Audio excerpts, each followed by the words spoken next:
Sabagay, pupunta rin ako dito kasi nandito si Vice President. Kung saan siya nagapunta, nagpasunod-sunod ako. Pero, biyuda kasi. Annoyed man ako sa, annoyed ako sa asawa. Pero may anak ako, pero basta masuportahan lang, okay lang yun. Ma'am, balita ko may boyfriend ba?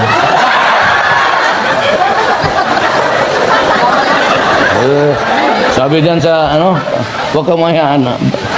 Do not be offended, pero yung sabi nila, hindi yung totoo. Kaya kung totoo yun, ma'am, may mapatay na kongresman na bago. Ang yawa, nakalimtan ako.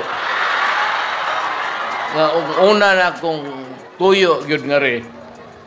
Kay magpasalamat ko sa mga Cebuano sa ilang tabang o pagbutar ninyo kang akong pagkatao. Sige mo masayop, nagkaguliyang na noong tagsamot. Bitaw tinood, tong kandidato, Cebuano ko, taga-Danao, pero wala naman kumupuyo diya. Kung naapat tong balay nga among gipuyan. Actually, kung na ako'y kwartang gamay, magpalit ko balay, diya po siguro sa Danao. Pag-retire na ako, ang problema lang, wala na po nakita ang gwapa nga to.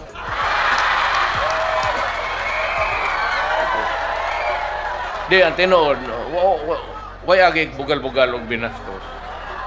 Kamong mga babae ug laki, retire na to, wala kay asawa o wala kay kanang kapagwapa pod. Kay haron malipay ka sa imong katigwangon na kay tanday-tandayan. Kung may mga pagkagandang naghintay dyan sa labas, buksan ko yung pinto ng kwarto ko. Ano?